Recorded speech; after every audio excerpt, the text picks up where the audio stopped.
फिर से एक नया टॉपिक पॉलिटिकल साइंस से स्टार्ट करेंगे अपनी फर्स्ट वीडियो। सबसे पहले हम बात करेंगे आज भारत में संवैधानिक विकास की। जो भारत में संवैधानिक विकास हुआ था उसमें कितने अधिनियम, कैसे अधिनियम और किस प्रकार से कब कब लाए गए थे उनके बारे में हम चर्चा करेंगे। रेगुलेटिंग एक्ट से पिट्सबर्ग एक्ट, चार्टर्स एक्ट और उसके बाद जो भारत शासन अधिनियम थे उन सभी की हम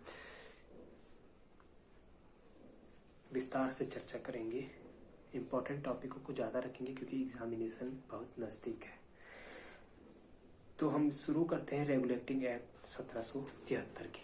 रेगुलेटिंग एक्ट 1773 या 1773 को जो आया था, उस एक्ट में क्या क्या चीज़ें थी उसके बारे में चर्चा करेंगे। तो लेट्स बिगिन। इस अधिनियम के माध्यम से क्या किया गया? इस अधिनियम के माध्यम से जो कंपनी थी, जो कंपनी का प्रशासन था, उस पे क्या किया गया?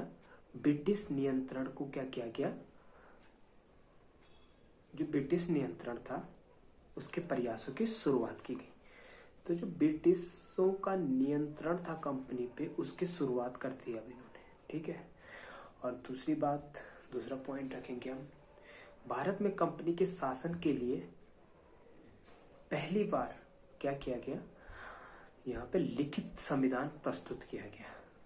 किसके लिए? कंपनी के शासन के लिए लिखित प्रावधान, जो लिखित संविधान था वो प्रस्तुत किया गया।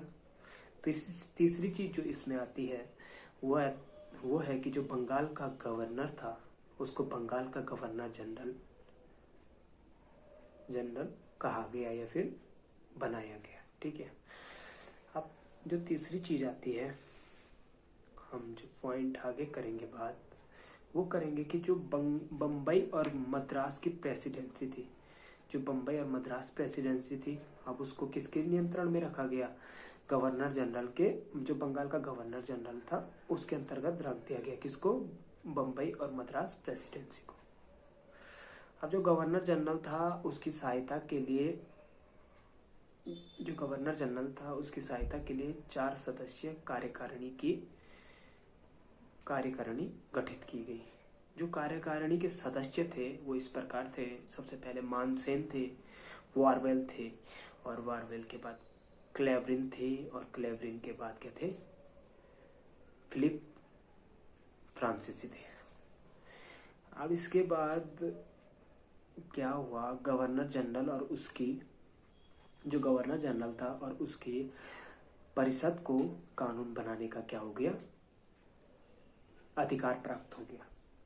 तो अब गवर्नर जनरल और उसके सदस्य, 4 सदस्य, जो 4 कार्यकारिणी सदस्य थे, उसको क्या हो गया? अब कानून बनाने का अधिकार प्राप्त हो गया। और इस अधिनियम के तहत क्या किया गया?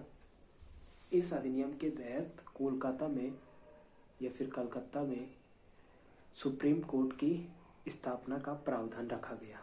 और 1774 में कलकत्ता में सुप्रीम कोर्ट की स्थापना की गई। इस स्थापना में जो कलकत्ता के प्रथम मुख्य न्यायाधीश थे वो कौन थे?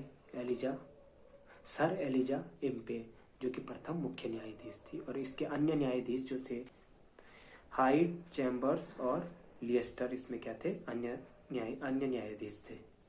इसके बाद जो हमारे जो इम्पोर्टेंट नोट्स में आता है कि बंगाल के प्रथम गवर्नर कौन थे? तो बंगाल के प्रथम गवर्नर थे रॉबर्ट क्लाइव।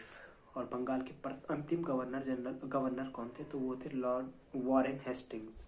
और बंगाल के प्रथम गवर्नर जनरल कौन थे? वॉरेन हेस्टिंग्स थे। ठीक है। और एक क्वेश्चन आता है कि बंगाल के वह कौन से गवर्नर जनरल थे जिन पर वक्र नामक संस्था ने महाभियोग लगाया? तो वो भी वॉरेन हेस्टिंग्स ही थे। तो जो भारतीय इतिहास में प्रथम न्यायिक हत्या हुई थी वो राजा नंद कुमार की हुई थी।